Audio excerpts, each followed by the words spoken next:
Hi everyone and welcome back to Story of the World Highlights. Today we're going to be looking at the Middle East, in particular the Ottoman Empire. So the year is 1683 and this is the year that the Ottoman Empire was at its largest ever in its territory. It owned a lot of northern Africa and it had a lot of portions of the east, but it wanted to get more into the west and finally claim part of Europe. And so to do this, it had decided it wanted to capture Vienna. Now, Vienna was the capital of the Holy Roman Empire, and it is where the Holy Roman Emperor himself lived. And it was just on the other side of the Ottomans' current territory borderline. And they figured if they could capture Vienna, they could capture the heart of Europe. So, as the Viennese people tried to protect their area, they started to guard the wall around the city. The Holy Roman Emperor and his family fled the city for safety. They were ready for the impending attack. Now the Turks, in large numbers, so large it made the earth shake as they walked, came in and started to build up tents and camps around the city. They were not leaving anytime soon. They would make sure they had victory. And they decided to take a unique strategy to this victory that they guessed they would have. They decided they were going to dig under the city wall. By digging under the city wall, they could get into the heart of the city and claim it from the inside. For this strategy, all the Viennese people were told, hey, listen out. If you hear anything that sounds like digging under the ground, you call a German soldier and the nearest one will come and help dig up and stop the people from trying to get in. And it was one Viennese baker who did indeed hear that scoop, click, underneath the bakery floor.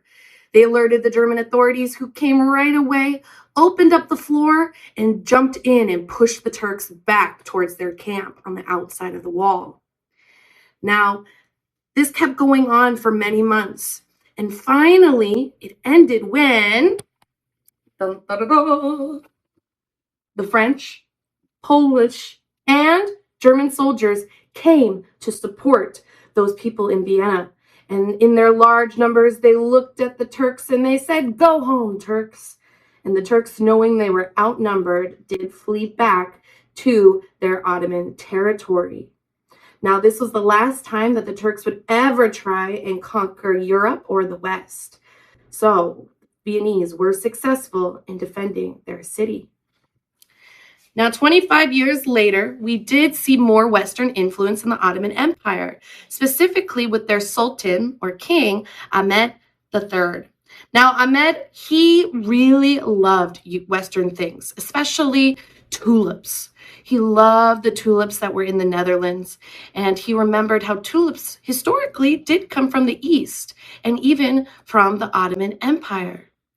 Now, he loved them so much, he said, you know what, I'm going to bring them back. And he planted them along his palace and around the cities, and he became known as the Tulip King.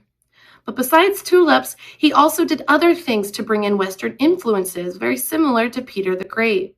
He had Western ambassadors coming to stay and visit with the palace, and he also sent advisors to go to cities and countries like the country of France to watch and observe their art and sciences and bring back anything that might be useful for the Ottoman Turks. And the biggest invention or science technology they brought back was the printing press. At the time, it was the rage in Europe, especially France, but it hadn't made its way to the Ottoman Empire. And the printing press is how they make books.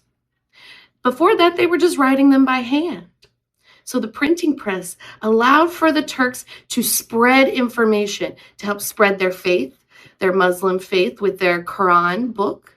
They were able to spread information about war strategies and about different things that really helped grow the Ottoman Empire and the people inside. Now, eventually, some of his Muslim advisors and Muslim leaders said, this is a little too much Western style for us. You're starting to not be like our true selves. So they rioted and burned down his Western-style palace and locked him in jail and put his nephew, Mehmed I, on the throne. And from that point on, the Ottoman Turks kind of went backwards a little bit in their growth, in their expansion and development. And it would continue to shrink until we have what is modern day Turkey.